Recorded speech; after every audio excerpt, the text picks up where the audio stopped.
patología más frecuente, que es la resfrío común o gripe, ¿no? Ya habíamos conversado que el resfrío común es una inflamación de la mucosa de las fosas nasales, del conducto nasal, ¿no?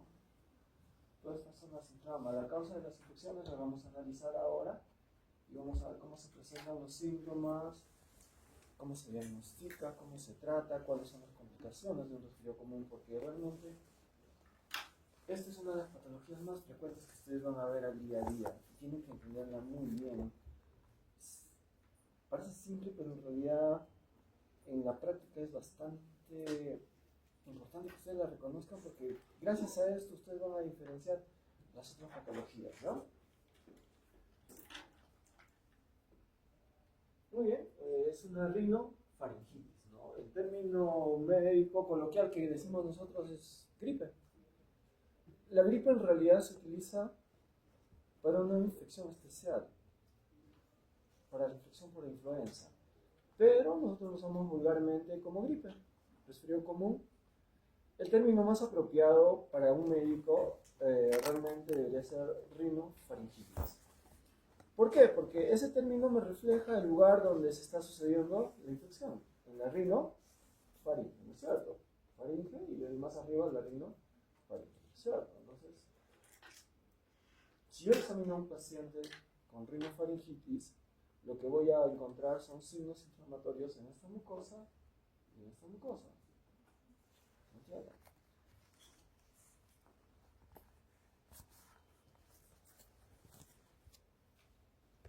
¿Cuáles son las causas de rinofaringitis? Acá las estoy mostrando. Tenemos en la cabeza al rinovirus, ¿no? Se presenta durante todo el año, en el pico de septiembre.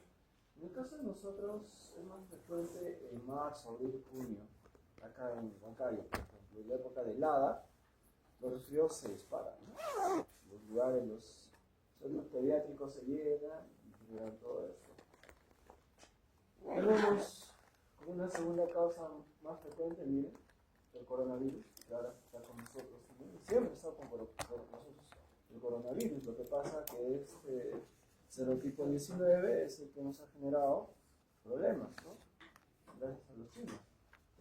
Entonces, por estar experimentando con los virus.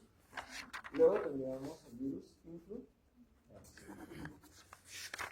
Miren, cada uno de ellos da ciertas otros tipos de síndrome. Por ejemplo, el virus influenza te da influenza, que es la gripe propiamente dicha, es la que conocen como gripe, a que la han manejado como gripe. El croup, la neumonía, ¿no? El coronavirus, ya sabemos que puede producir neumonía o croup, ¿no? Otros menos frecuentes tenemos el virus para influenza, el adenovirus, que también están presentes como causas de la rinofaringitis.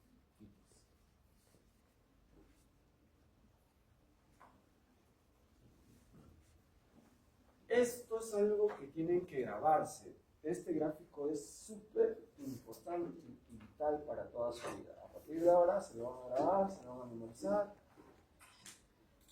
y van a entender este gráfico. ¿Por qué? Porque acá, si bien es un estudio de 81 niños a los cuales se les ha hecho seguimiento para ver cuáles son los signos clínicos del paciente, esto refleja en realidad mucho. A pesar que tiene una muestra muy pequeña, el diseño metodológico, la forma como han hecho este estudio es muy riguroso. Entonces es muy difícil de contravenir este estudio.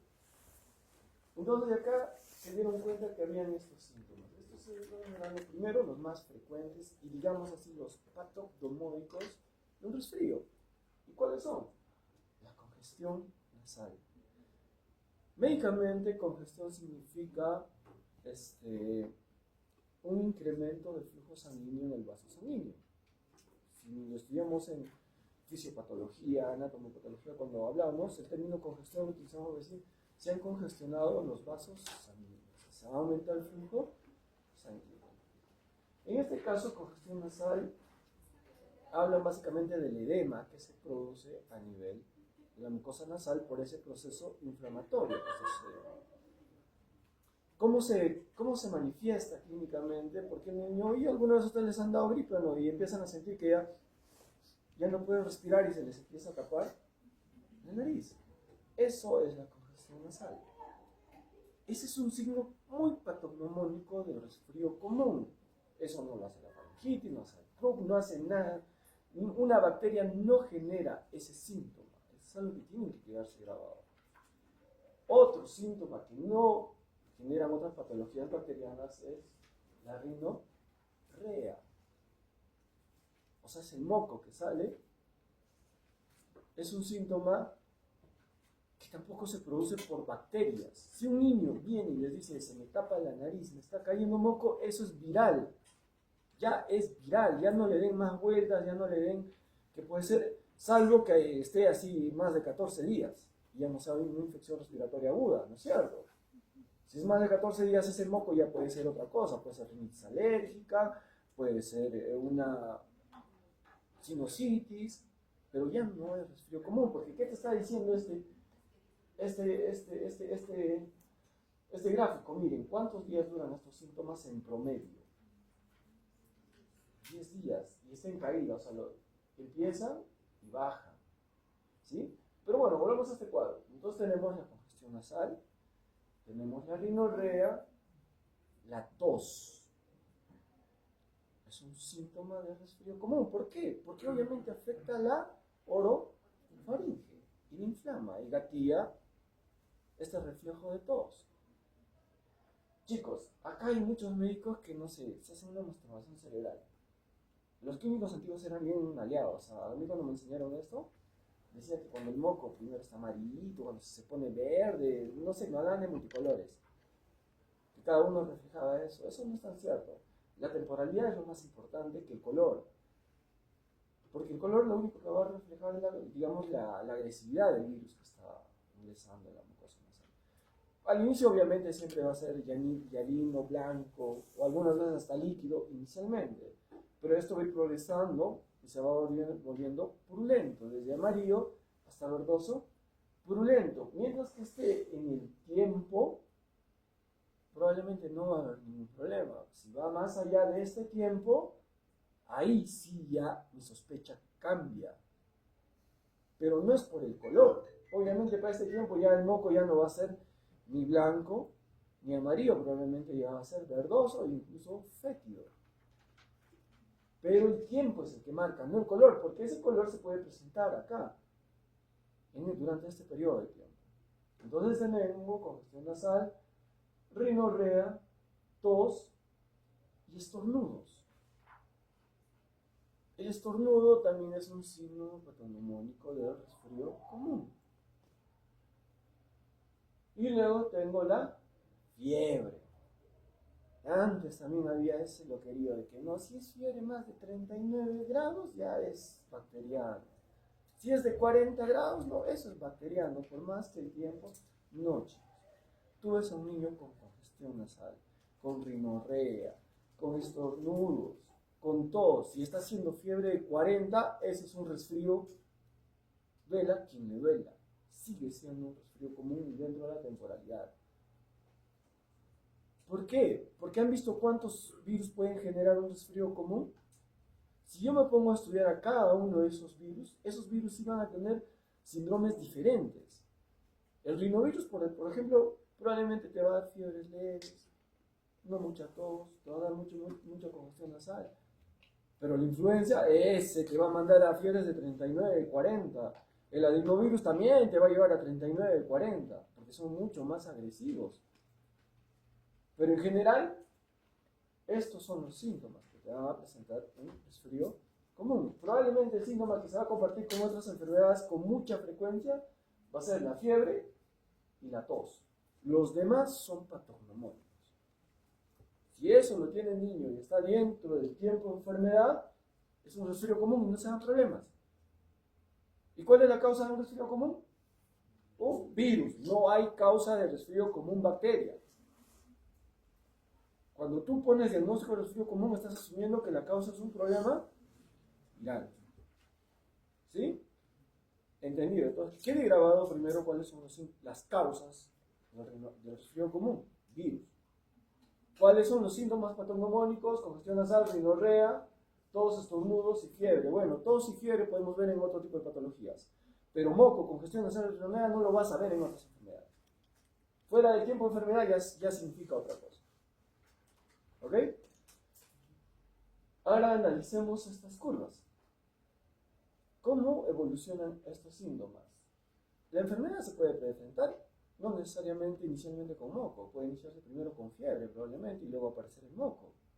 Puede presentarse primero la tos y luego la moco y luego la fiebre. El orden de presentación, no hay un estudio que me diga qué se presenta primero. El asunto es que cuando tú examinas va a tener todo esto el paciente, todo junto. ¿Quién inició? No lo sé. Y es muy difícil en realidad, porque a veces algunos ni perciben. ¿Por qué se ve a tu niño? No, está haciendo fiebre de 39, 40. ¿Y algún síntoma más? No, nada más, doctor, solo fiebre. Y tú lo ves al niño con su moco colgado hasta el cuello. No puede ni hablar, está estornudando. Y seguro que no tiene nada más, señora. No, solo fiebre, doctor. Mira. Entonces vas y le examinas. Mira, señor, esto que ve acá en su ojo es todo el moco que está chorreando en su nariz. ¿No? Se da cuenta, ese niño no puede respirar, está respirando por la boca, está tapada la nariz, señor.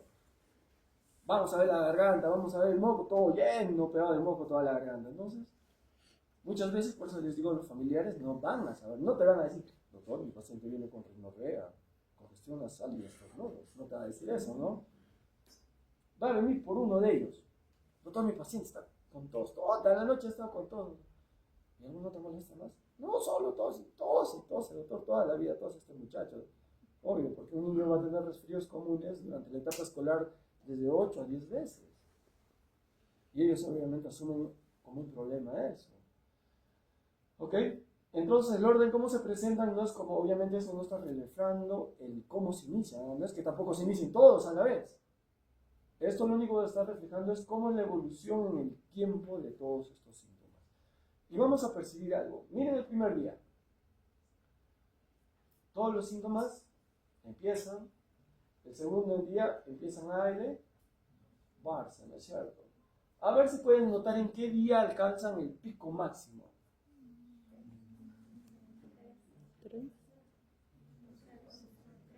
3 a 4. Perfecto. A partir de ahora se graban ese tiempo. Los síntomas más severos se van a presentar al tercer y cuarto día. O sea, si tú vienes, señora, ¿desde cuándo está con estos síntomas? Ayer, doctor. Mire, esto va a empeorar. Un par de días más y esto va a tener más fiebre, va a tener más molestias, va a tener más todo. Porque recién está en su primer día y tú te vas a recordar de esta curva. Ah, no. Hasta el cuarto día todo esto va a estar mal. ¿Sí? Entonces, su fase más fea incluso va a ser en el tercer día. Si te viene en el quinto día, en el sexto día de enfermedad, tú haz la pregunta clave. Y señor, ¿cómo estaba en días anteriores? Doctor, estaba peor, bueno, ya está un poquito mejor. Y sí, esa es la evolución normal.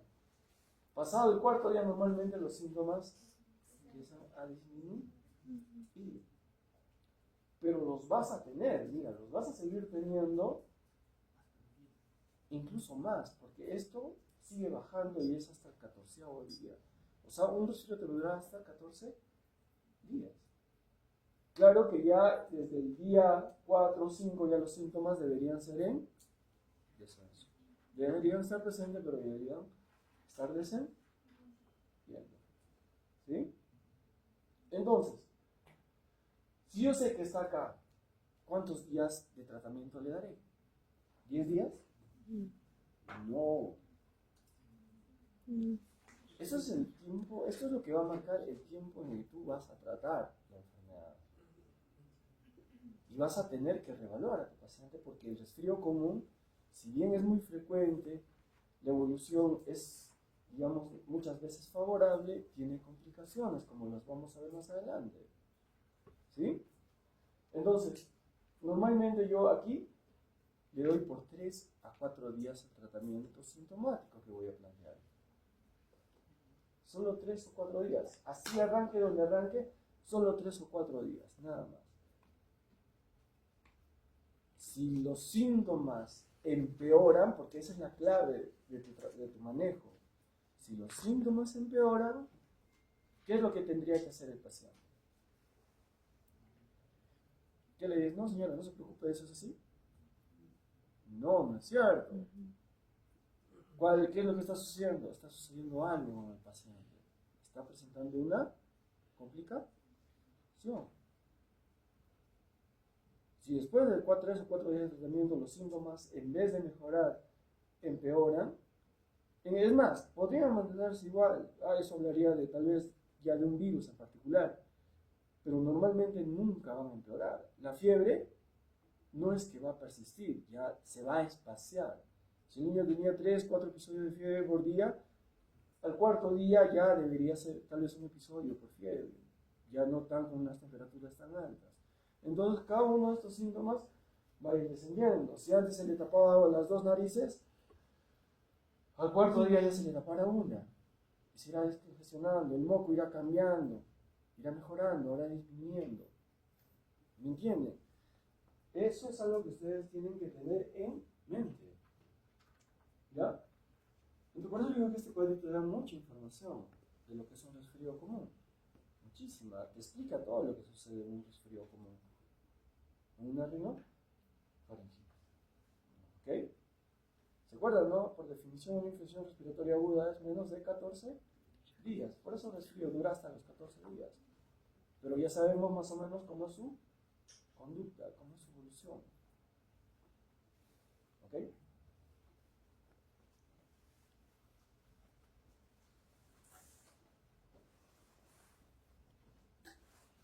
Muy bien, entonces, ¿cuál es el diagnóstico del resfrío común?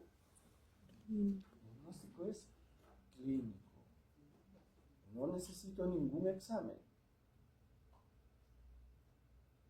¿Cuáles son las complicaciones que puede generar un resfrío común? Otitis por la proximidad, ¿no es cierto?, de la rinofaringe con el oído. ¿Cuál es la otra? Sinusitis. ¿Cuál es la otra? Una exacerbación del asma. Si el niño tiene un componente atópico, los niños que son hijos de madres asmáticas, de padres asmáticos, dermatitis atópica, rinitis alérgica, esos niños ya han nacido con un sistema inmunológico alterado, no han desarrollado adecuadamente, están en proceso de maduración y reaccionan rápidamente y de manera exagerada ante estímulos que para una persona normal no sería así. Por eso es que normalmente un resfrío gatilla en el asmático una crisis asmática. Si hay algún asmático, acá debe saber eso, que cuando ya le da la gripe ya sabe que le va a empezar a silbar el pecho probablemente. ¿Ok? ¿Puede generar enfermedades de vías respiratorias inferiores? Por supuesto. Una infección viral que está acá, ¿puede meterse al pulmón? Claro que sí, pero eso no sucede normalmente, eso es muy rarísimo. ¿Y en quiénes ocurre? En niños que tienen el sistema inmunológico alterado. Ustedes conocen a uno de ellos. ¿Quién es? El desnutrido severo, por ejemplo. El niño con patologías, cargas patológicas que afectan mucho el estado general, como puede ser, por ejemplo, una cardiopatía congénita, una enfermedad renal, un problema inmunológico propio. ¿Ok? Entonces, sí, puede desencadenar en eso, pero el niño va a tener algo muy particular y te vas a dar cuenta rápidamente. Si viene un niñito, doctor, un niñito tiene soplo y le ha dado un resfrío, ese niño lo tiene que estar en mosca, porque tú le tienes que decir, señor, en 4 días los síntomas deberían bajar con estos medicamentos. Si el niño persiste con tos o empieza a tener un poco de agitación, a cansarse, probablemente la infección esté generando alguna complicación. Y la complicación muy probable es que, como el corazón es insuficiente y la infección le va a demandar más requerimiento de energía, va a empezar a trabajar más y se va a congestionar. Y le va a dar, probablemente si es una cardiopatía congénita de hiperflujo, le va a dar una congestión pulmonar. Miren cómo estoy aunando los cabos. ¿Sí? Muy bien. Puede generar conjuntivitis, por supuesto. Si está conectado ¿se acuerdan con ese conducto que hemos estudiado, nasolacrimal? Ahí está la importancia de que ustedes recuerden eso. el virus puede inflamar esa zona y generar conjuntivitis. Epistaxis, claro que sí. ¿Por qué? Porque hay una inflamación de la mucosa nasal. Tenga mucho cuidado con las epistaxis de asumir también, obviamente, la epistaxis, si es de novo, o sea, quiere decir un niño ya grandecito que de pronto empieza a sangrar por un resfrío, siempre traten de que el niño haga sus exámenes de sangre, porque no vaya a tener un trastorno de coagulación. Una causa es el resfrío, sí, pero si les ha venido y ha sangrado por primera vez y nadie le ha hecho un estudio de cómo está su sistema hematológico de coagulación, mándenle a hacer su examen, su estudio de coagulación. Mándenle. Una vez que descartan eso, señora, es el resfrío. Punto, se acabó. Se podría decir que yo, para decir que es epistaxis por rinofaringitis, primero debo descartar lo más grave. Si ya está descartado, ok, es un resfrío de frente.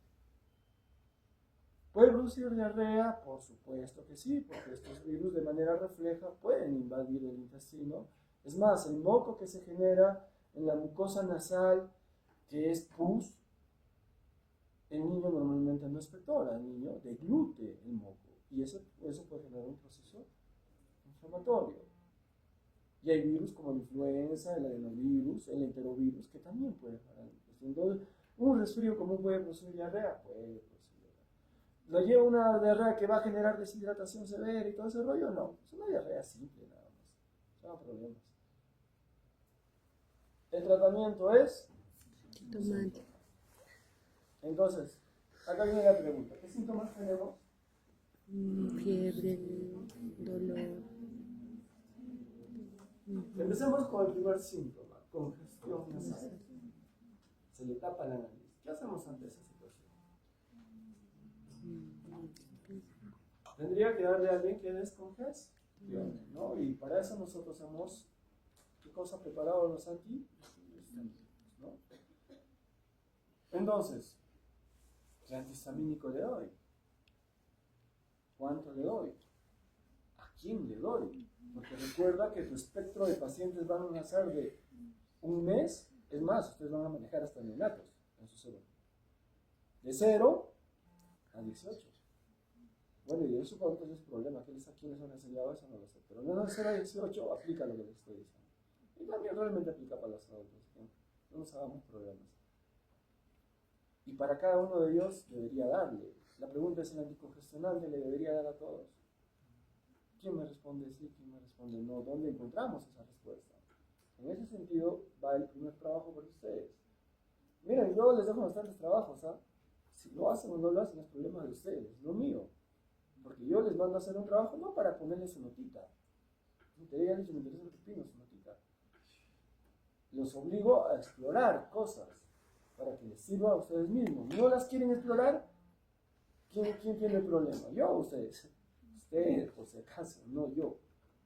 ¿Ya? Por eso les estoy diciendo, cada vez que yo les dejo un trabajo y yo les voy diciendo, hagan esto, y muchas veces no les puedo preguntar. Porque asumo que lo han hecho porque lo único que mi intención era que ustedes exploren esa situación.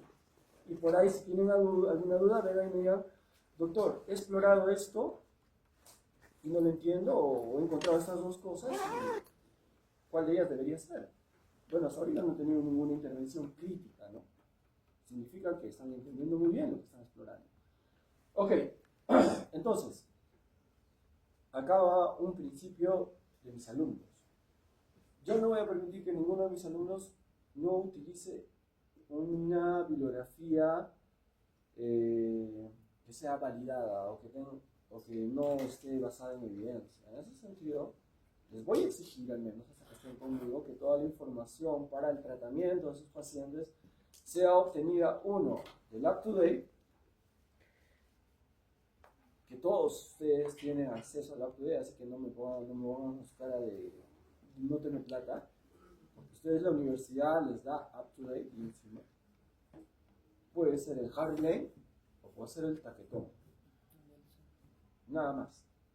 No les voy a admitir otro tipo de información. En ese sentido, ustedes me van a decir si la paracongestión es un antihistamínico, ¿no es cierto? Yo voy a decir al azar en la próxima clase que me diga cuál es el tratamiento de la congestión nasal a cualquiera de ustedes. Y no se preocupe, que no quiero que se lo memorice. Vale sacar el libro, pero cualquiera de los tres que les estoy diciendo. Y me empiezan a recitar. Obviamente, si yo noto en ese momento que estás empezando a leer, ¿qué significa?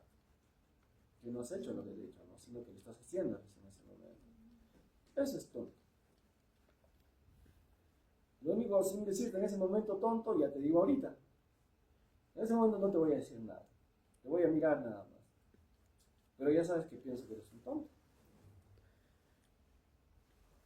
¿Sí? Entonces, para la gripe, para la congestión nasal, un antihistamínico. ¿Cuál será el ideal? Vamos a ver. Ustedes me van a decir, de acuerdo a su libro. ¿Cuál es la dosis? ¿Para quién está indicado? ¿Dónde está contraindicado? De antemano, la ciencia en general, si ustedes leen Up to Date sobre resfríos comunes, perdón,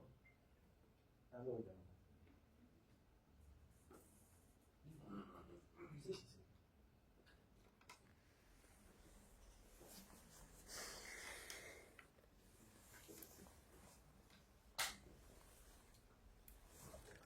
Acá los chicos.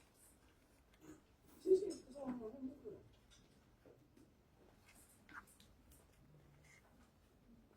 Ah, van a bajar. Ah, ya, ya. ¿Ahorita en qué momento? ¿Ahorita? Ya, ok, ya les digo claro. Ya no te preocupes. Ya. Chicos, bajen, van a tener una información en el auditorio. Muy bien, vamos a seguir. Entonces el tratamiento, chicos, lo vamos a obtener de las fuentes que les estoy diciendo y bueno, al azar, uno de ustedes me va a decir cuál es el tratamiento de la congestión nasal, que son los antihistamínicos. Luego, ¿qué síntoma teníamos? La rinorrea, ¿no es cierto? Que probablemente el mismo tratamiento sea similar, ¿no? Un antihistamínico. Ya les voy adelantando, por ejemplo, en pequeños menores de 3 meses no usamos antihistamínicos, usamos, por ejemplo, gotas para que puedan permeabilizar la nariz. Son gotas de solución fisiológica, o sea, solución salina. Hay algunas gotas con solución un poco más concentrada, a 3%, otras más. Vamos a ver cómo se usan esas. Luego teníamos, ¿qué síntoma? Tos, ¿no es cierto? La tos es un mecanismo de defensa. Solo cuando esto es en exceso o tiene un origen diferente, tendríamos que cortarlo. Los antitusígenos no se utilizan realmente. Es más, ni en adultos, no solo en situaciones muy particulares están indicados los antitusígenos, como por ejemplo el estrometorjano. Ya parezco de la selva. Este es el estrometorjano y el otro es la codeína, ¿no? Que son específicamente antitusígenos, o sea, cortan el reflejo de tos. Esos definitivamente no se usan. Expectorantes podríamos utilizar. Se podrían utilizar, claro que sí, pero hay que valorar la situación a quién, ¿no? Como les digo, el espectro es bien amplio, ¿no? De niños de 0 años hasta 18 años hay que saber a quién vamos a indicar. ¿Qué más teníamos? La fiebre, ¿no? La fiebre, esa sí tenemos que saber manejarla. Esa sí se aplica para todos los pacientes, desde 0 hasta 12 años, pero obviamente hay que saber interpretar este síntoma también. ¿Ok? Obviamente un resfrío común en un niño menor de 1 mes es posible, por supuesto que es posible, pero es poco frecuente. ¿Por qué? Porque normalmente el recién nacido nace digamos, con un sistema inmunológico heredado de la madre, ¿ya? Y complementado con las inmunoglobulinas que le pasan a través de la leche. Entonces, difícilmente a un menor de 1 mes le da infecciones respiratorias como la rinofaringitis. Pero si le da, la posibilidad de que se complique son altísimas. Entonces, tiene que tener cuidado en niños de 1 mes hasta 3 meses, cuando le dan resfríos. ¿Ok? ¿Qué síntomas estoy mirando ahora más? Bueno, los estornudos probablemente también se vayan a cortar con un mismo medicamento. Y realmente deberíamos hablar si deberíamos cortar eso. probablemente sí es muy incómodo. Al final, las recomendaciones, como les iba diciendo, generales, globales, que han basado en la evidencia, es que ninguno de estos sintomáticos ha probado su efectividad. Ninguno. Solo en situaciones donde el síntoma es muy excesivo se tendría que ayudar, ¿no? Eso es lo que dice la recomendación. Si ustedes ponen a leer el acto, les van a decir eso. Que no está recomendado nada de eso. ¿Existen medidas no farmacológicas? Por supuesto que sí. El uso de alimentos calientes, fríos, de acuerdo a la situación, están recomendadas. El uso de alcanfor, por ejemplo, ¿no? Que ustedes usan el Vivaporub, todas esas cositas, realmente ponen más en peligro, exponen más en peligro al niño porque pueden generar reacciones muy severas en el paciente. Entonces, esas sí no están recomendadas. ¿Ok? Algunos sintomáticos les acabo de hablar. Entonces, de esto que yo les estoy diciendo de manera general, ya podemos llegar a algunas conclusiones de lo que sucede ahora actualmente, ¿no? Por ejemplo, ustedes saben que las farmacéuticas han inventado, pues por ellos mismos han empezado a mezclar estos medicamentos, ¿no? Antitusígenos, expectorantes, antihistamínicos o antipiréticos, ¿no? Ninguno de esos medicamentos son recomendables. ¿Por qué? Porque cuando ustedes revisen cómo se indica este tipo de fármacos, se van a dar cuenta que existe una gran variabilidad para cada uno de ellos. Y la dosis va a ir variando de acuerdo a la necesidad del paciente. Estos fármacos, para empezar, tienen dosis fijas, que no sabes si le estás dando demasiado o muy poco al paciente. Segundo, las interacciones farmacológicas que existen dentro durante la absorción, la distribución y el efecto no están estudiadas. Ellos van a decir que sí, lo hemos estudiado y todo, lo van a estudiar en su casa, estudios dirigidos, no aleatorios. ¿Ya? Entonces, no están definitivamente recomendadas. Si alguien les prescribe un medicamento compuesto con varias cosas, no sabe, o le está pagando bien el laboratorio, ¿no? Porque sí pagan bien, ¿no? Ya varios de mis colegas se van al extranjero, varios pediatras ya veo que se viajan bastante. Y es gracias a ellos, de verdad. ¿Okay? Bueno, yo lo único que aprovecho son los almuerzos que dan. ¿No? Pero igual no vendo sus medicamentos. Tampoco les discuto, ¿no? De eso viven también ellos, no puede visitar. Pero sí, tenemos que tener mucho cuidado. Muy bien, ahora vamos a entrar a otra entidad. Vamos a hablar de la faringitis. ¿Ya? Y básicamente la faringitis estreptocócica. La faringitis es una inflamación de la faringe. ¿Cómo se ve la faringe? Nasofaringe, orofaringe y laringofaringe, ¿cierto? Entonces, la faringe, dentro de la faringe tenemos estructuras como las amígdalas, hemos visto, ¿no es cierto? Uno es las amígdalas. ¿Más arriba que no sabía? ¿A las AD? No, y es perfecto, están leyendo. Entonces, vamos a hablar de la infección de esta área. Es muy diferente a la rinofaringe. Acá no está afectada la región nasal, la cavidad nasal. Acá está estrictamente afectada la faringe. Acá sí ya empieza el problema, porque acá esto puede ser infectado por virus o por bacterias. Y la mayor diferencia entre las dos es que, ¿cuándo va a ser virus? Cuando tienes síntomas gripales. Cuando sean sin síntomas gripales, ahí sí va a haber duda. Así tenemos que analizar un poco la situación, pero entendamos un poquito esto.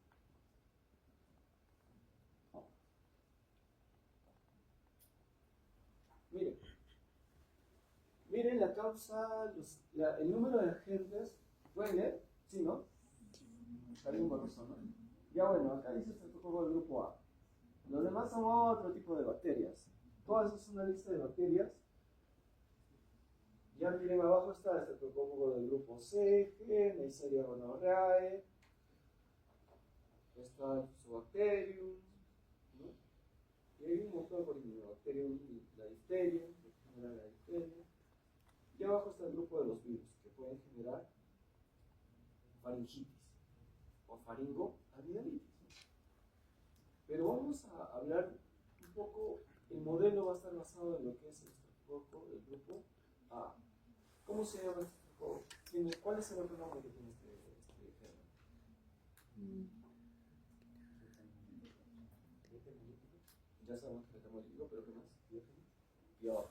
Muy bien. ¿No? Miren la clínica que presenta este paciente: un inicio agudo, fiebre, cefalea, dolor abdominal, eritema, exudado, tonsilofaringeo, cambios linfáticos, cervicales, anteriores y dolorosos. ¿En alguno de ellos han escuchado rinorrea, congestión, estornudos? No, no es cierto. Se dan cuenta que la faringitis se caracteriza por no tener esos síntomas. O sea, si el niño tiene esos síntomas, ya es un resfrío. Así de fácil. Y es de origen viral. La bacteriana tiene otros síntomas. Básicamente es fiebre, dolor, ¿ya? Y obviamente al examen vamos a encontrar signos inflamatorios.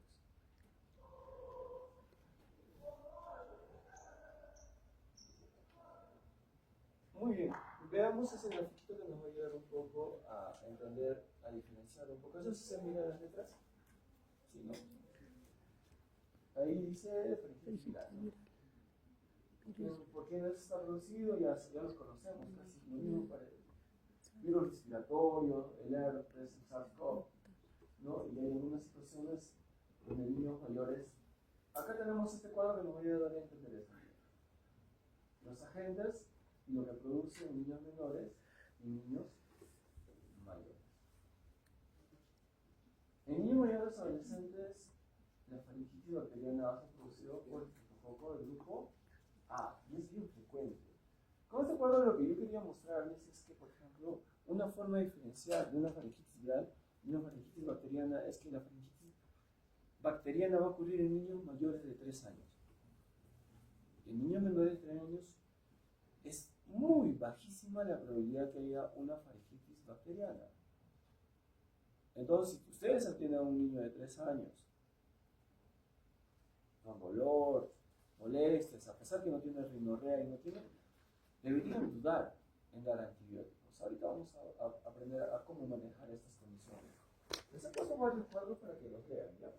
Yo solamente voy a coger las partes más importantes del cuadro, o lo que queremos rescatar del cuadro es que, por ejemplo, acá dice que el estreptococo del grupo A da en niños grandes, adolescentes. Eso tiene que quedar bien claro. En otras palabras, ya les estoy diciendo, la faringitis bacteriana, faringoamidalitis es en niños grandes, en adolescentes, no es en niños menores de 3 años. El problema sería entre los de 3 y 5 años, pero de 5 para adelante puede haber faringitis bacteriana.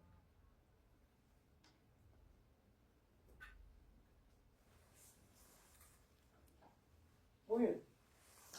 Este paciente va a tener fiebre, va a tener dolor, malestar general, dolor al alimentarse, ya signos de una faringitis. Cuando nosotros examinemos, obviamente vamos a encontrar esto en la garganta, ¿no?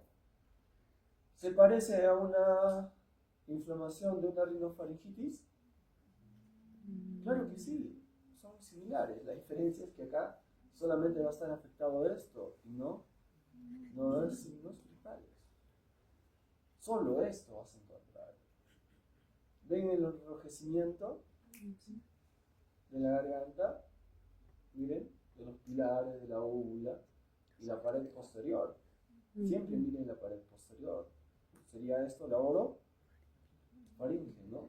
Miren el paladar. ¿Sí? Cuando vean bien, van a ver puntos petequiales incluso, puntos morados. Ahí nos vemos, pero para acá, pero no. Cuando lo vean en la foto, sí se miran esos puntos petequiales. Y ustedes tienen que observar esas lesiones, ¿no? Una gran congestión, una gran inflamación. Igualmente acá, ¿no? Pero acá ya no solo están los pilares, sino acá vemos un poco ya amígdalas un poco inflamadas. ¿Se dan cuenta? Un poco, yo diría bastante, ¿no? Entonces vamos a encontrar un edema y un eritema, signos cardinales de una inflamación. ¿Cuáles son los signos cardinales de inflamación? Calor, rubor, dolor e impotencia funcional. Signos de una inflamación. Cuando le diga a alguien, les pregunto cuáles son los signos cardinales de la inflamación. Ya saben. Dolor, rubor, calor, impotencia funcional. Obviamente acá estará caliente, no le vas a meter el dedo, ¿no? Para saber si está caliente. De hecho que está caliente. Rubor, enrojecimiento, ¿no? Eso se debe a que hay una congestión muscular, ¿no? Dolor va a haber, eso sí lo va a manifestar en el niño, ¿no? Impotencia funcional, claro que sí, porque la dilución va a estar limitada a los sólidos.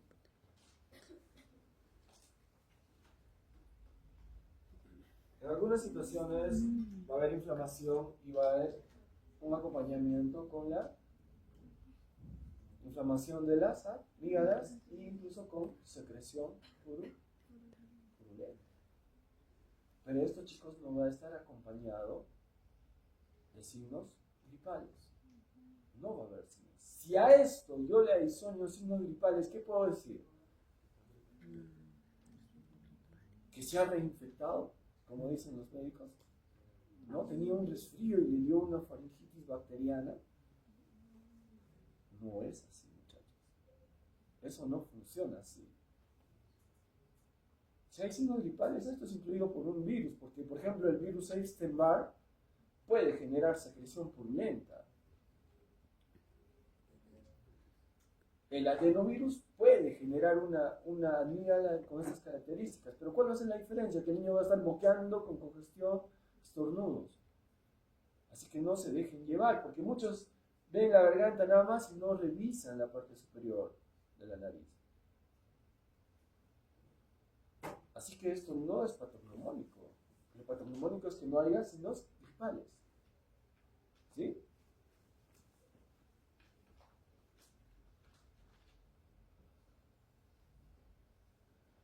Si uno tiene una alta sospecha de una faringitis bacteriana, entonces diferenciar una faringitis viral de una faringitis bacteriana es fácil o es difícil.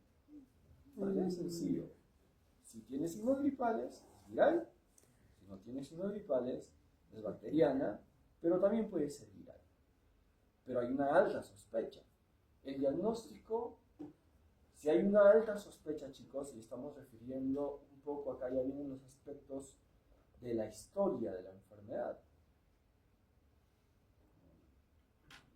Si yo veo un paciente con una faringitis sin signos gripales, ahí me va a entrar la duda, ¿no? ¿Es un problema viral o es un problema bacteriano? Bueno, si tiene gripal, la autoría me dijo que esto es viral, así que no hay vuelta que darle. Pero ahora el problema es que este chico ha venido solo con dolor de garganta, y también me ha dicho el doctor que lo más frecuente, incluso sea faringitis o faringoamigdalitis, también sigue siendo viral, la causa más frecuente. ¿Cómo lo diferencio de una bacteriana? Ahí entra a tallar el estado general del paciente. Y el estado general va a ir reflejado cómo van sus síntomas. Y normalmente los síntomas de molestia de una infección siempre va a ser la fiebre. La fiebre es el marcador, la fiebre es la que descompensa, la fiebre es la que te genera dolor de cabeza, mareos, náuseas, dolor de barriga, dolor de hueso. Normalmente es eso, la fiebre es la que te genera. ¿Y cuál va a ser entre una viral y una bacteriana? Es el alivio del síntoma. ¿Qué es lo que sucede cuando yo alivio el síntoma? Por ejemplo, el niño viene, doctor, está inflamada la garganta y está con fiebre, 38. Yo acá no le estoy diciendo ni 39, 40, que le he dicho eso, no tiene ningún significado. ¿Eh? Hay algunos que empiezan a discutir sobre eso, pero para mí me parece una masturbación cerebral hacer una discusión sobre ese sin tener en cuenta la etiología. Venga con la temperatura que venga, lo que ustedes tienen que analizar es cómo es la conducta del niño sin fiebre. Si tú le calmas la fiebre y el niño sigue decaído, hipoactivo, anoréxico, en cama, tóxico, esa es una infección bacteriana. Si tú le alías la fiebre y el chibolo como arte de magia otra vez se pone a trepar en el cerro y a correr y a caminar y a todo esto, esa es una infección viral. ¿Sí? Porque una infección bacteriana va a ser tóxica. Entiendan esos términos porque no los van a encontrar en los libros. Sí van a encontrar, sí, el término toxemia, pero la mayoría de sus maestros no les van a hablar de esto, no le van a dar un valor, un peso. Pero en realidad sopesa mucho como para decir que es viral y que es bacteriana la toxicidad, el grado, la gravedad de la enfermedad. Para entender un poco sobre esto tienes que ser muy clínico. Ustedes van a aprender eso. El que logra definir esto en un paciente es el que el ojo clínico está desarrollando, ojo clínico. Cuando un niño es grave, cuando un niño no está grave. ¿Lo van a poder hacer ustedes en un año? No, les va a costar. Poco a poco. Poco a poco van a desarrollar su ojo clínico. Y les va a costar muchos años. Mucha enseñanza, mucha práctica, mucha orientación. No es tan simple. Yo les estoy dando algunas claves en el interrogatorio que pueden ayudarles. Señora, ¿cómo está el niño cuando está sin fiebre? Doctor, sí, cuando está sin fiebre come normal. Está viendo su televisor. Viene la fiebre, hasta que muere. Como el varón, ¿no? O sea, cuando está con gripe, está en su cama muriéndose ya. Está ahí pidiendo ya, está dando su herencia. Pero su pata le llama, oye, unas chelas. Ya, oye, sí, creo que ya. Ya me mejoré, ¿no? ¿No? Algo así. Algo así, ¿no? Entonces el niño igualito, cuando está con fiebre, está muriendo. Y en la bacteriana viral muere con la fiebre, 38, 39. Calma la fiebre, en la viral el niño se reactiva y empieza a hacer lo que siempre, y cuando está sin fiebre, cuando es bacteriana, no se va a reactivar y va a tener un aspecto tóxico. ¿Ok? Entonces, en este niño tóxico, donde yo exploro esto, ya tengo una alta sospecha de una infección bacteriana. Y a la cabeza debo pensar siempre en este estreptococo del grupo A. Y ve, ¿quién es el estreptococo del grupo B? ¿Qué hace el estreptococo del grupo B? La autora es residente. Y ahora que está Ceneo, con sus poderosos maestros neonatólogos.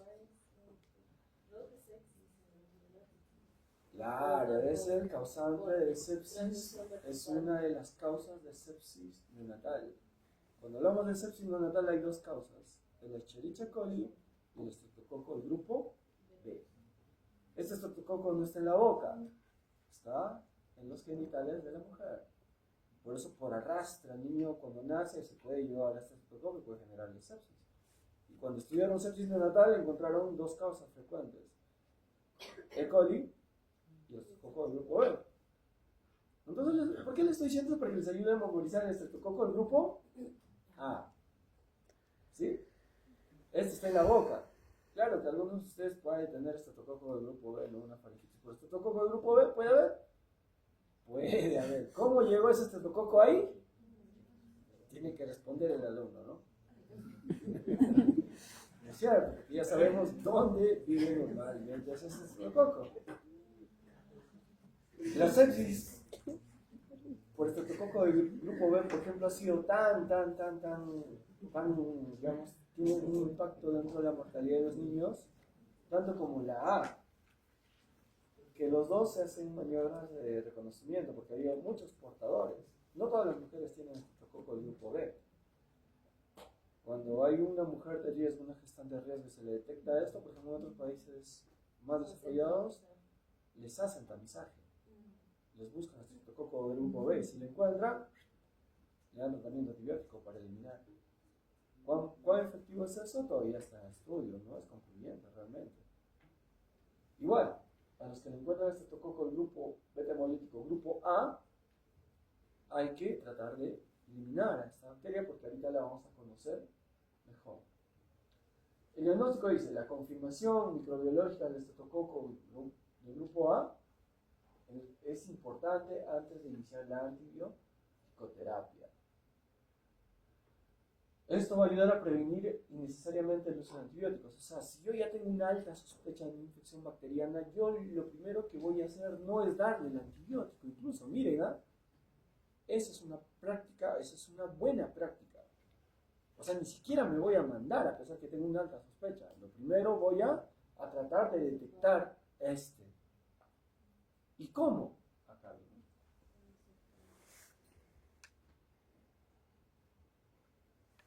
Aquí está. Lo que voy a hacer es o un cultivo, o una prueba rápida, o una prueba molecular o PCR. Entonces, Perú, ¿cuál de ellos tiene? ¿Qué es lo que hacen ustedes a ver? Porque ustedes ya han entrado al consultorio, no me van a decir que no, ¿no es cierto? La mayoría de ustedes están rotando en consultorio, ¿sí o no? Muy difícilmente pasan visita, ¿o sí? Bueno, mitad creo, ¿no? Porque yo creo que las rotaciones son así. Meten un rato, dan su vueltita por piso, y luego los pasan al consultorio, estar parados ahí a ver quién echa raíces primero, ¿no es cierto? Tópico. Y habrán visto que va el pediatra, va, abre la boca, va, amoxicilina, ¿no es cierto? Práctica muy común, ¿no es cierto? Por eso todo lo que yo le estoy diciendo es lo correcto. Lo que ellos hacen simplemente son, ¿cómo le llamaríamos a estas cosas? Una peruanada, así todos chichas que somos, y de alguna manera hemos sido obligados a hacer esas cosas, porque obviamente el médico, por querer irse rápido, hace eso, ¿no? O porque tiene mucha carga de paciente. Bueno, eso de la carga también habría que analizar, ¿no? Antes era carga, ahora ya creo que les han restringido el número de pacientes que manejan, antes era el destajo. Pero igual, es una mala práctica agarrar, por más que tenga una alta sospecha de que la faringoamigdalitis es bacteriana, iniciar el reunión antibiótico sin antes hacerle una prueba. Eso sería lo correcto. Bueno, entre ellos, ¿cuál es mejor? Acá tengo un cuadrito para que ustedes decidan. Bueno, como yo, a mí me han preparado para irme al extranjero, no para venir a Huancayo, ¿me entiendes? Pero yo dije, voy a ir a Huancayor, pero doctor, o sea, usted no conoce ese país. O sea, que mira en Nueva York, no, yo estoy yendo a Huancayor. Entonces, yo lo estoy preparando ¿no? para que trabajen en un, o sea, donde hay nivel, ¿no? O sea, ya, claro, si llegan al MINS, al salud igual, ¿no? Ya van a tener que hacer, con las limitaciones, van a tener que trabajar. Pero no va a faltar uno por ustedes que diga, ¿saben qué? Tenemos que implementar esto, ¿no? Entonces, acá en hacen una comparativa de todos los exámenes. Y como sé que no están pudiendo leer, la prueba rápida es la más efectiva. ¿Ya? Casi todos tienen la misma sensibilidad y especificidad, todos pasan del 90 al 95% de sensibilidad y especificidad. O sea, son muy buenas pruebas, que te pueden decir si tiene o no estreptococo el grupo A.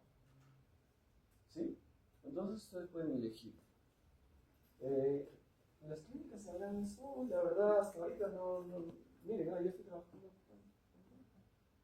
6 meses, recién he decidido trabajar en una clínica y pueden creer que en esos 6 meses es un montón de pacientes y no encontrabas ahorita ninguna faringitis bacteriana. Mira, y veo más o menos 8 o 10 pacientes por día y no encuentro ninguna faringitis bacteriana como para pedirles este examen. O no tengo una alta sospecha porque todos van bien con su mojillo, ¿no? Siempre hay contacto epidemiológico. Así que, ¿por qué? Ustedes dirán, pero ¿por qué, doctor? ¿Por qué tengo que investigar este estreptococo del grupo A, no? Si hay otras causas. Tenemos que estudiar a él justamente porque de esta bacteria, derivan las complicaciones. Que ya algunos de ustedes ya la han presentado. Miren cuáles son las complicaciones. ¿Qué dice ahí? Fiebre. Estas son complicaciones no supurativas. Acá puede generar artritis reactiva, osteocócica. La escarlatina, que ya ustedes habían hablado.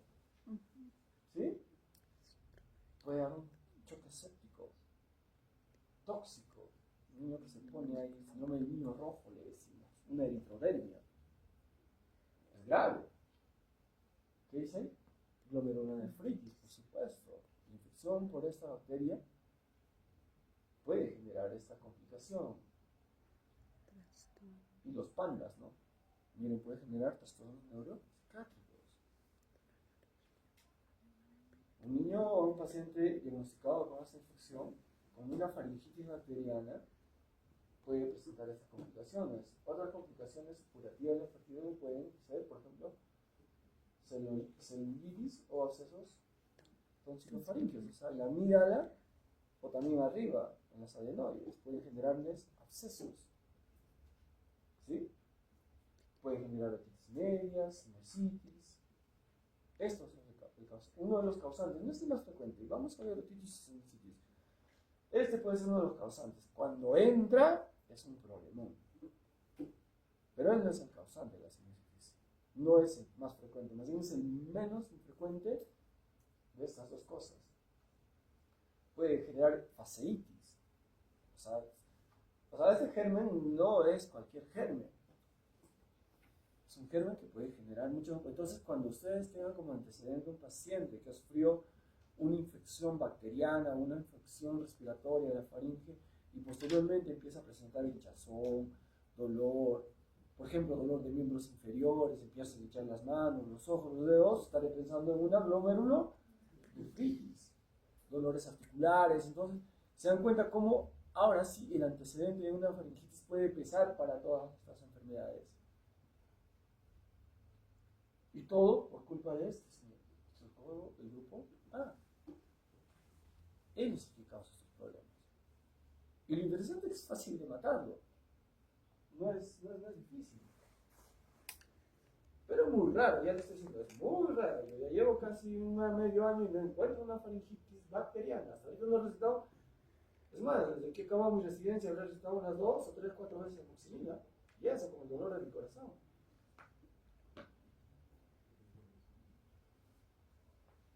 Muy bien, ¿qué es eso? Escarlatina. Si viene un paciente que viene con un dolor de garganta y aparece esto, escarlatina. ¿Quién causó esto? Grupo A. Ya está quedando ahora, ¿no? En el primero,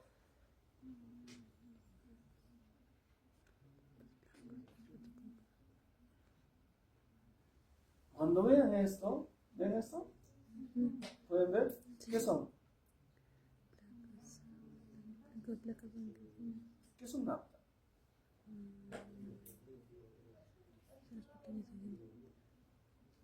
Cuando vean úlceras, esto es una úlcera. En la mucosa, esto es una úlcera.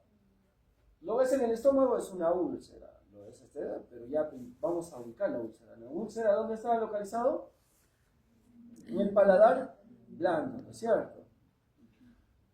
¿La úlcera dónde está ubicado? En el carrío bucal. Si está en el estómago, igual lo vas a ver así. De esa forma, una úlcera. ¿Cómo es?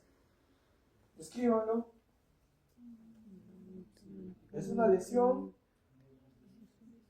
con fondo blanco y bordes eritematos. Ya está, úlcera. Esto de acá va a ser siempre viral. Si es Coxsackie, herpangina. Pero es un virus. Puede ser herpes, 1, 2, 3, no sé. Pero el herpes genera esta lesión, sí. Un montón de virus van a generar este tipo de lesiones. Y no solo acá, no solo va a localizarse acá, se va a localizar incluso en las paredes, en los pilares. Si tú vas más adentro de la pared posterior a la orofaringe, vas a encontrar ahí blanco, y vas a decir, ¿qué es esto? Bacteriano no, jamás. Es un problema viral, una faringitis heterovírica. Muy diferente, muy dolorosa. Estas producen fiebres altísimas de 39 para arriba. El paciente viene porque ya no quiere comer, doctor, el paciente ya no quiere comer, está toseando, está con tos, fiebres de 30, 40. Pero basta que tú veas la úlcera, basta que veas una ulcerita chiquitita, más chiquita que veas, chicos, eso es viral. Tranquila señora, esto va a pasar en 3 o 4 días. Los síntomas van a persistir, pero los síntomas más graves, dependiendo del tipo de enfermedad. Ya han visto la curva del virus, ¿no es cierto? Se comporta como una rinofaringitis, las faringitis enterovirales. No se olviden, esto es importante. Ahí ustedes van a ver de estos niños un montón en su salud. Van a venir dolor de garganta, fiebre, 40, el niño no va a querer comer, porque obviamente tiene un montón de úlceras en la garganta. Y tienen que cicatrizar esas úlceras para que recién empiecen a comer. ¿Ok? Entonces, de origen viral. En este caso, podríamos decir que es una herpangina, ¿no? No es una faringitis bacteriana, tampoco es una rinofaringitis, pero es una faringitis muy particular y muy frecuente, por eso se les he traído. En este caso voy a usar los mismos analgésicos que uso en el resfrío común. Y puedo ayudarme de anestésicos locales. Punto. Tratamiento. Y esperar a que no haya las complicaciones como en el caso de la rinofaringitis o la faringitis. Bueno, excepto las complicaciones de la faringitis por estreptococo A, que son diferentes, ¿no es cierto? ¿Y esto?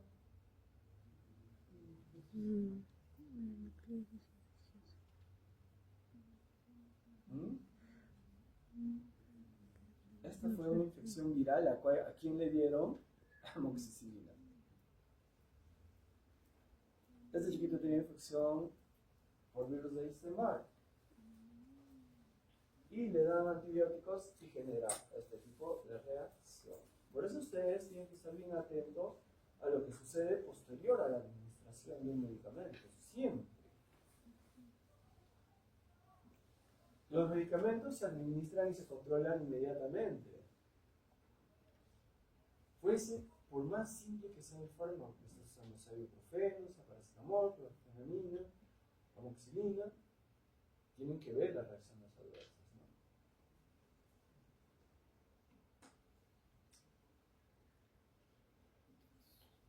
¿no? Muy bien.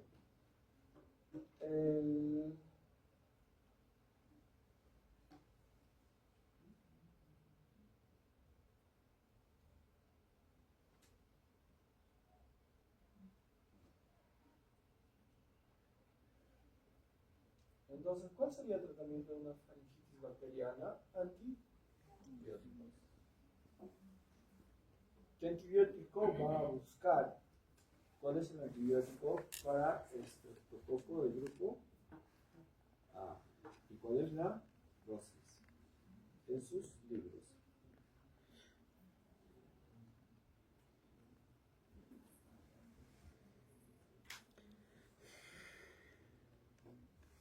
Muy bien, ahora hablemos de otra patología. Estamos todavía arriba, ¿no? Vamos a hablar de la otitis media aguda. La otitis media aguda es una infección del conducto auditivo medio de origen bacteriano. Pero también puede haber afectación del oído medio de origen viral, por supuesto, y vamos a aprender a diferenciar el uno del otro. ¿Sí? Es importante que ustedes recuerden estos puntos, porque vamos a hacer nuestras prácticas de otoscopía. ¿Ok? Así que tienen que grabarse estos puntos, partes, esto de acá es anterior y esto de acá es posterior, superior, medio, ya. Acá se describe porque es así. Miren esta imagen, ¿no? De un tímpano. Qué bonito se vería así, ¿no? No se ve así. Esta es una otoscopía con un endoscopio. Por eso se ve así todo bonito y clarito, ¿no? De la otoscopia se ve más o menos por ahí, pero no tanto, ¿no? Depende del otoscopio realmente. Ahí sí es dependiente, pero sí podemos ver estas partes. Recuerden esta lucecita, ¿sí? Este reflejo que es importante, ¿no? Y todas las partes de los huesitos del oído.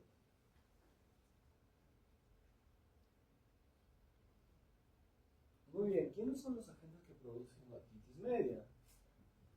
Eso no se le puede dar más Me parece que está demasiado borroso. Hace rato estoy viendo que está demasiado borroso. Ujú. ¿No? No Sí, tienes por qué estar proyector. eso. Yo soy ciego, pero no, antes miraba. Bueno, voy a ir acá. Ok. Miren los causantes de la otitis media de origen bacteriano. ¿Quién es el más frecuente? Miren. Está acá abajo su frecuencia. ¿Quién causa otitis media de origen bacteriano? Haemophilus influenza. ¿Quién sería el segundo?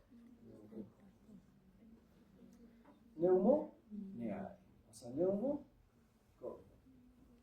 Entonces, ¿cuál es el primer causante de faringitis aguda o faringoamigdalitis? Streptococo del grupo A. Causante de otitis,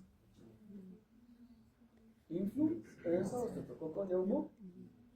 Le siguen, ¿quién es?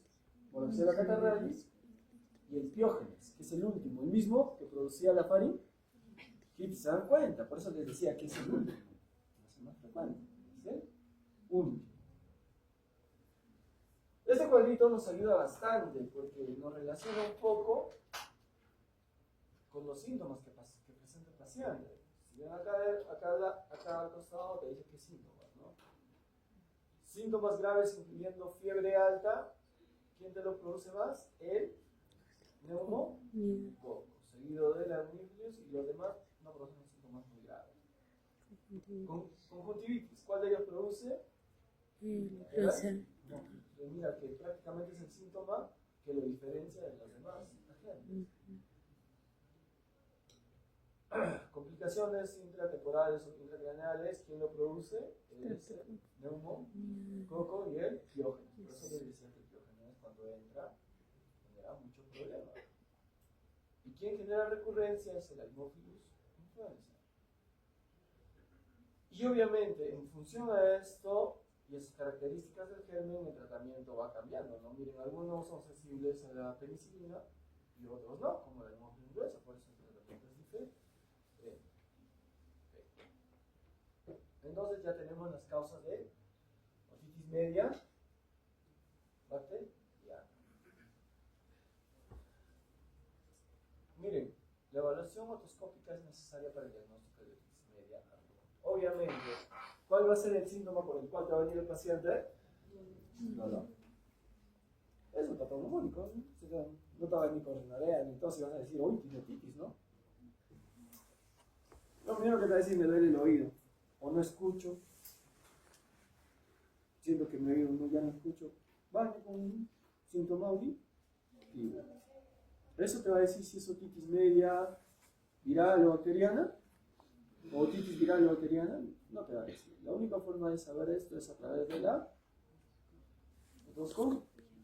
¿Cuántos de ustedes saben hacer otoscopia? ¿Cuántas veces han hecho?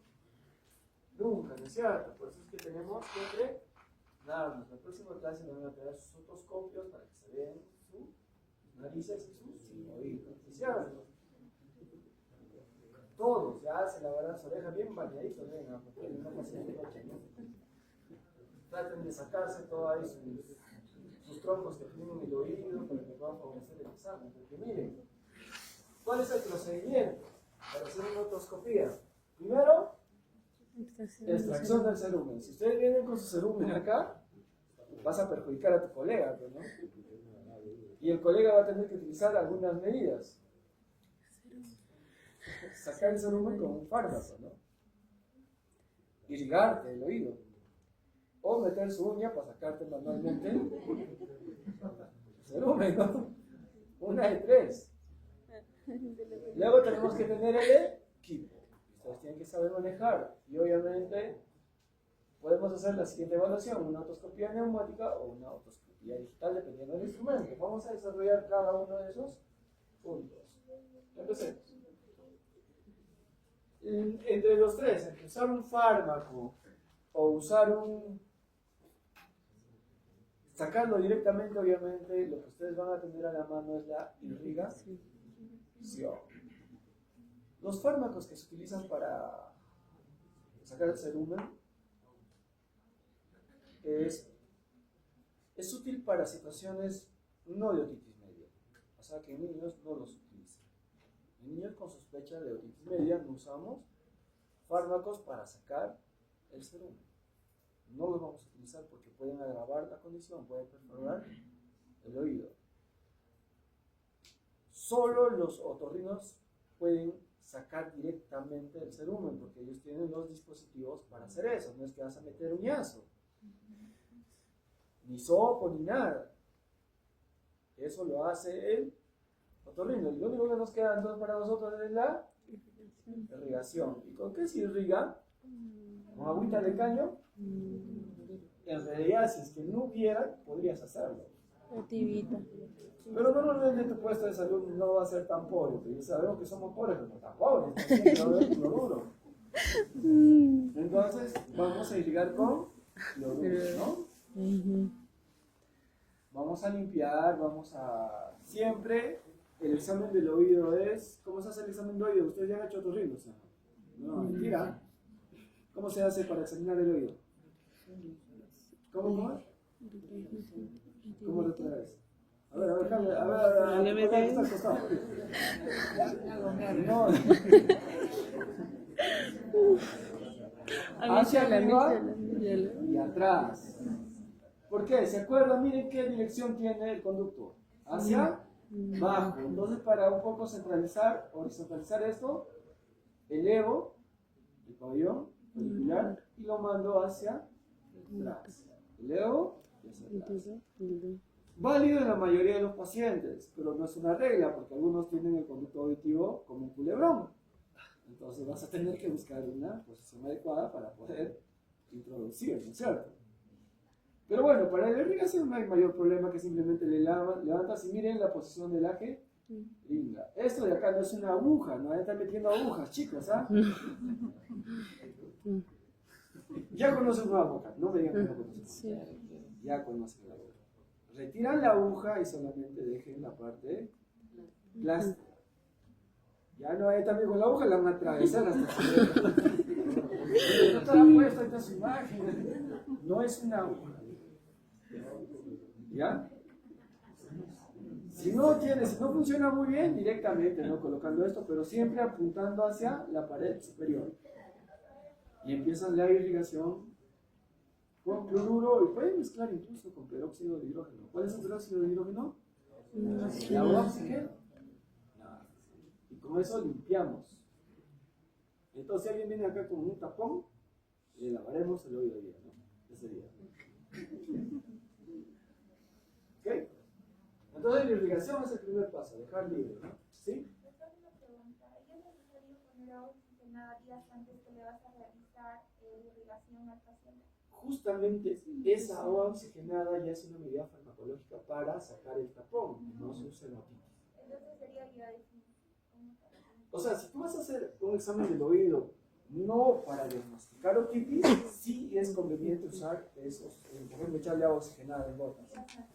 Días antes, pero es para examinar, no para diagnosticar otitis media, sino para ver cómo está el oído, para hacer búsqueda de otro tipo de información. Para niños donde tú sospechas que tienen otitis media, no eches esas cosas.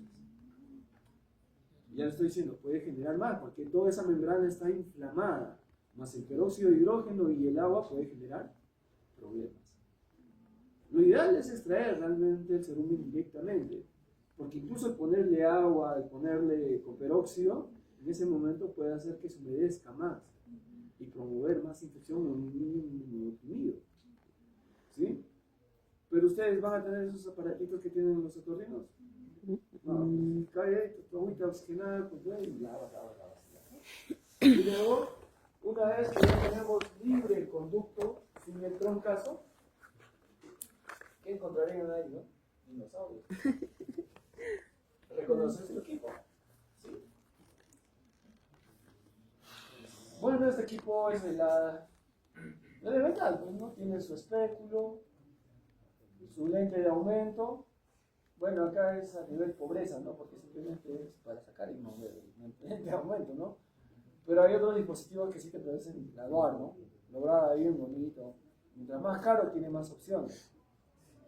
Su luz, acá es luz probablemente que viene de la pilita, es esa luz amarilla, así todo lo pobre, como vas a encontrar en tu puesto de salud. ¿Cómo pueden ser luz LED regulables y de diferentes colores? ¿No? Bueno, y el manubrio y tu batería. Pues acá va a ir variando en función a tu economía, ¿no? Y de tu puesto de salud. Pues si eres pobre, solo linterna vas a tener, ¿no? Pero no, casi todos tienen otoscopios, así que reconozcan las partes elementales, ¿no? El espéculo es el que va a variar. El de 4 milímetros es casi válido para todos. Pero de todas maneras, échale una ojeada, fíjate el conducto de qué tamaño es y calcula más o menos, porque normalmente tiene 4 o 5 reemplazos. ¿Ok? Límpialo, siempre con el colcito, limpia la punta antes de entrar al oído. ¿Sí? Y para hacer otoscopía neumática, algunos dispositivos tienen esto, ¿no? Es para inflar. ¿Para qué la otoscopía neumática nos ayuda como criterio diagnóstico? Pero ustedes no lo van a hacer, no vayan a reventar un tímpano. Ya no se hacen niños. La otoscopía neumática no se hace niños. Pero si ven por ahí un huequito, este por ejemplo no tiene, ¿no? Este sí tiene, se puede acoplar el neumatoscopio. Parecemos ya otorrinos, ¿no? Muy bien, y ahí viene la evaluación de la membrana timpánica. Miren cómo le está levantando el oído hacia arriba y lo va a llevar hacia atrás, ¿no? Acá viene una, ya se ve lo que se le espera a la señora, ¿no? Parece que está suelta, ¿no? Es un otoscopio neumático, ¿no? La otoscopía digital, ya esos son los más, los de la UCLA ya no se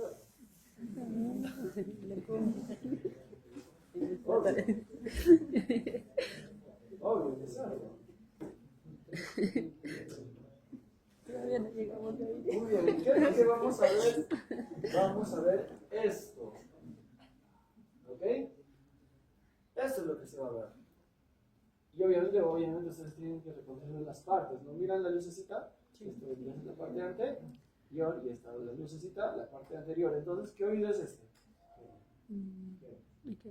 Muy bien, ¿y este? El derecho, ¿cierto? ¿Ves? Eso es lo que se tiene que llegar a ver, es lo que tienen que ver en cada uno de sus colegas. Se van a revisar el oído, ¿ah? Todos con todos, ¿ah? Así que la próxima semana tienen que venir con sus miren, esto es, acá van a ver neumatoscopía.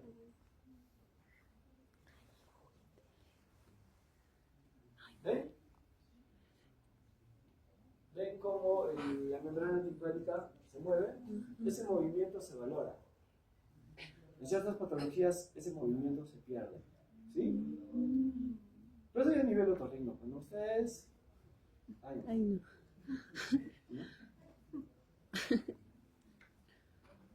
No, ni los pediatras hacemos eso, porque también está contraindicado al niño.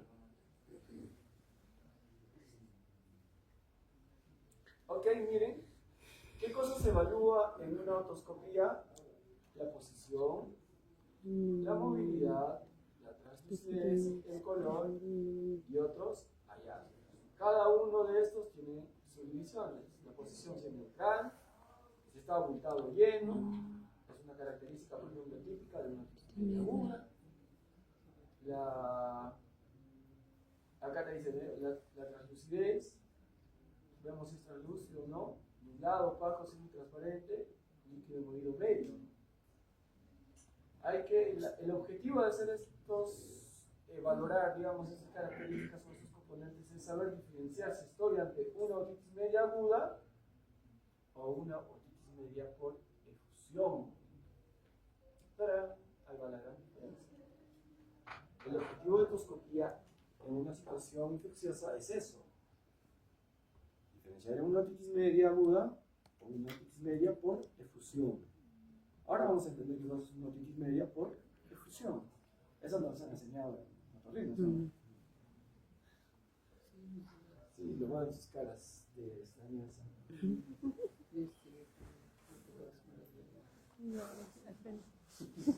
Muy bien, lo que les decía. Entonces, el diagnóstico, ¿cuál es el objetivo del diagnóstico? Diferenciar entre una otitis media, una OMA, de una OMA. O sea, de un Walk versus una esta, ¿no? No, otitis media con efusión. Empecemos. Esa es una O.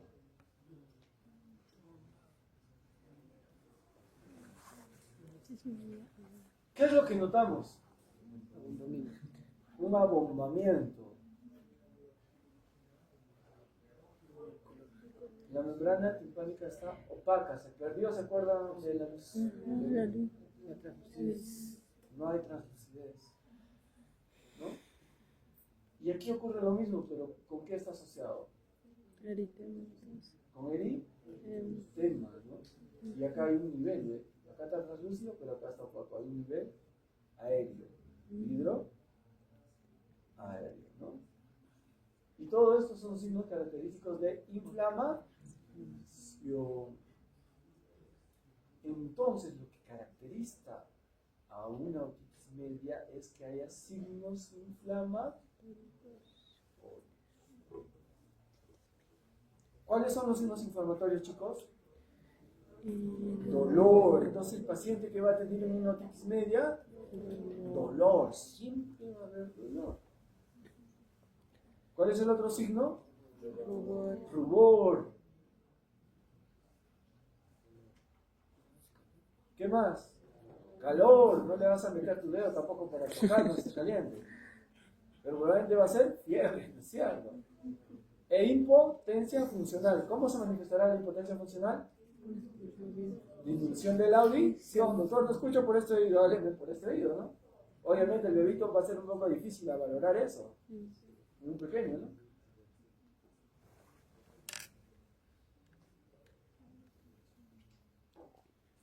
Otras formas de ver el tímpano.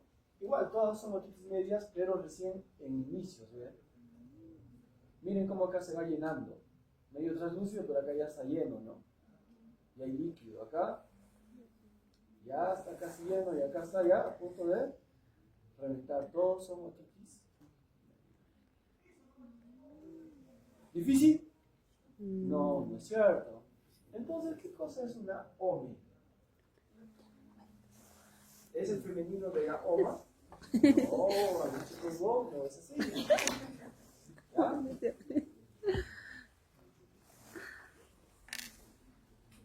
La OMA se diagnostica con los signos inflamatorios o si encuentras una perforación, ya, pues, media ahí. Y supuración. Miren, esta sí es una otoscopía. ¿Se dan cuenta? No se ve muy bien, ¿no? Miren, ¿ven? Lleno de secreción purulenta y acá ya la perforación. Esa ya es una otitis perforada e incluso acá supurada. Origen, bacteriano. Causante, Haemophilus, o si no, neumo, o si no, Moraxella, catarrales, si no, Biogénesis. acá ya ves, y ya lo aprendieron rápido, ahora de ella no se olviden.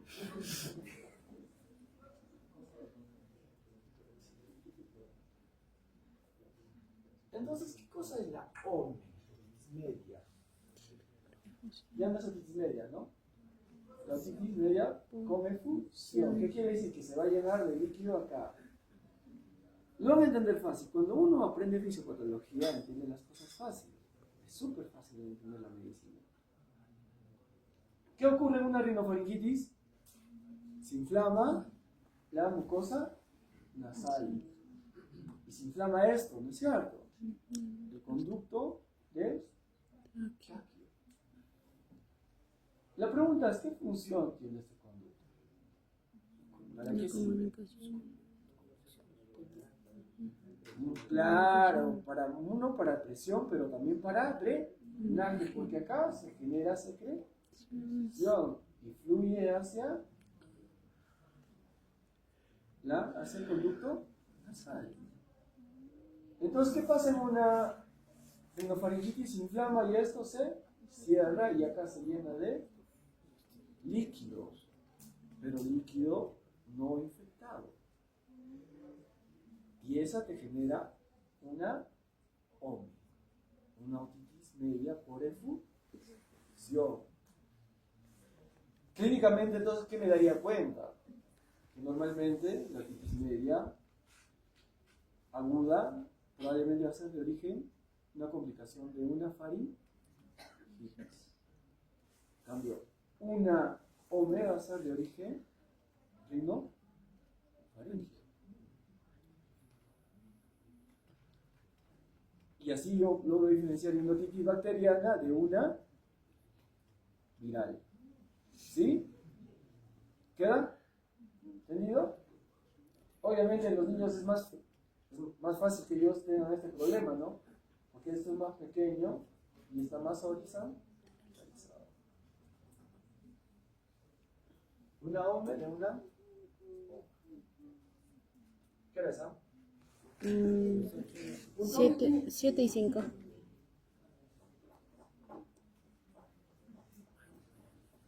Muy bien, así se ve para acabar rápido. Así se ve una otitis media con efusión. ¿Te acuerdas que también hay líquido y cilindro aéreo, ¿verdad? Acá esto se ve con el neumotoscopio, ¿no? No, pero hay una retracción. Pero muy diferente a una otitis bacteriana.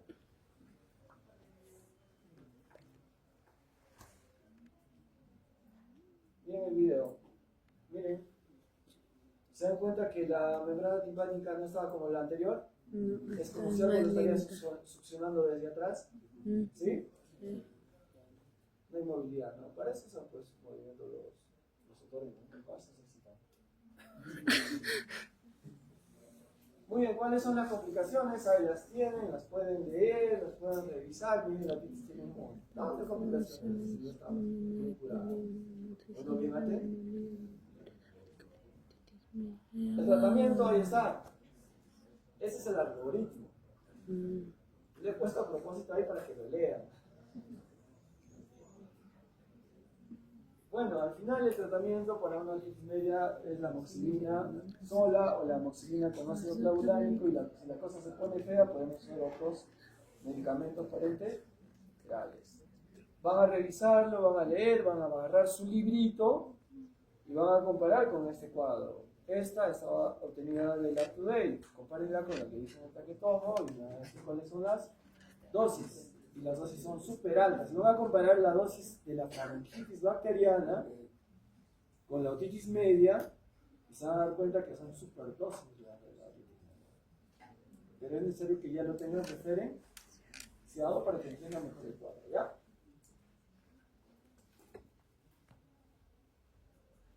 Bueno, ya tienen que saber que todo antibiótico produce reacciones adversas. Ahí te lo está diciendo, lo puedes contar a tus pacientes y te vas a arreglar. Muy bien, lo dejamos ahí. Ya, en la próxima clase continuaremos. Listo.